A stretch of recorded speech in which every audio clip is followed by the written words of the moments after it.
is Immersive Evan from Migration Academy. And for today, I'm going to discuss the part-time work for international students in Australia. I will share with you my own experience and I'll give you some tips and encouragement on how to get a job while in Australia on a student visa. Okay? Okay, the number one that you should do is that you should update your resume. What do I mean by that? Your resume should be brief, it should be concise, it should be to the point. It should be as simple as possible. It should not be 2 pages more than 2 pages. And what I have noticed is that when you're applying for a job in Australia, you have to customize your resume.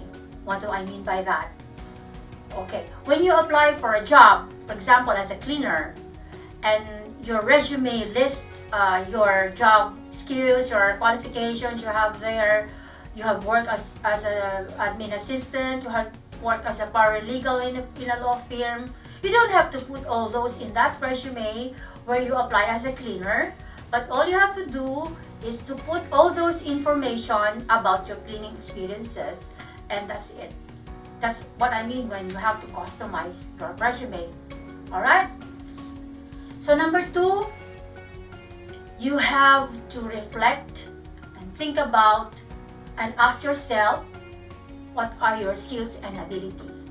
So for example, what I recommend for you to do, especially those Filipinos applying for a student visa here in Australia, while still in the Philippines, go to a training academy or a training institution where you can learn how to do a barista job, a caretaker job, or what do you call that? Caregiver job, waitressing job, and all those jobs that are easily available here in Australia. And be prepared to do it because it would earn you money. Because when you go to Australia and you work as a cleaner or a barista or as a waiter, you will earn by the hour, and you will earn more as a casual worker rather than as a permanent employer. And one thing I've experienced is that when I applied for a job here in Australia, my first job is as a sales person.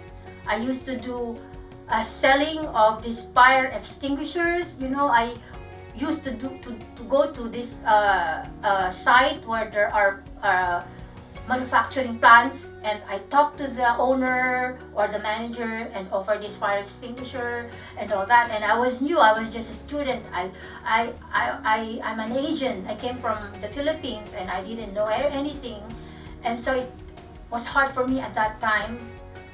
And I was paid on a commission basis, and if you cannot sell, like if you do not get the quota, you will not receive anything.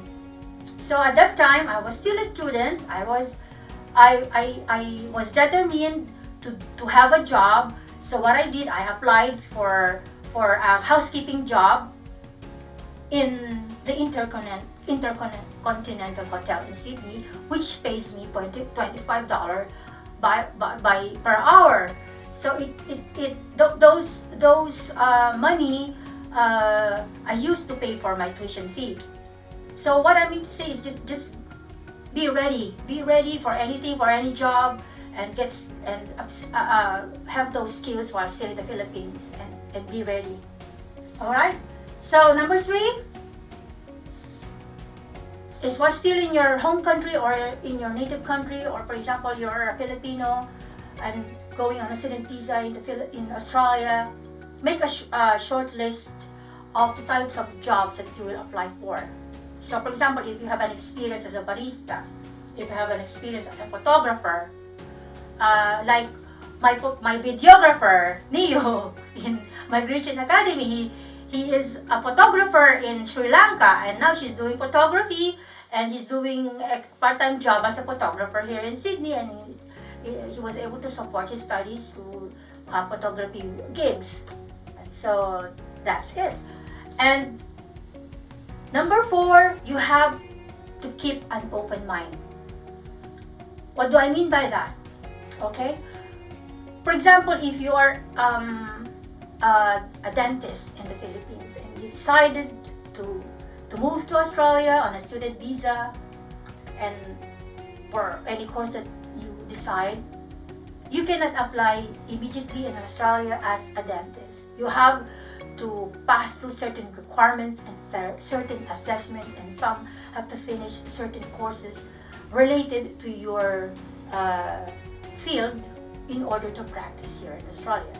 So you just have to have an open mind that your field in your country cannot be applicable here in Australia when you do not comply with the requirements or the assessment that needs to be done before you can practice your profession in the Philippines. So you have to keep an open mind in choosing a job.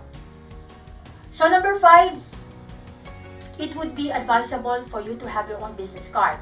Even if you're still a student, have a business card and put your name on it, and then put what you can do, what you can offer, your services, your address, and your contact number there. So it would be easy for your friends or any employer to just contact you, and they can, when they see your card, your business card, you can see your qualifications, and you might surprised that they will just call you and schedule your interview, and you might have a job as quickly as that. So I hope these tips and these experiences that I have can help you. And the easiest way to find a job in Australia as an international student is to look for leading job portals in Australia. And one of those that I recommend is Seek. Just open it and you can find there the region, and just put there the field that you want to apply for, and there are a lot which you can choose from. And another job portal that is very popular in Australia is what we call the Gumtree. You can also advertise yourself if you are a cleaner or a barista or a chef, a kitchen hand, whatever, photographer, or your graphic designer. You can put your name there and your contact number, and they just contact you. They email you and ask you your details. So you might just get a job in Gumtree or in Seek. All right. And another one is you pitch for yourself, your skills and your experience. You can apply in Fiverr.com.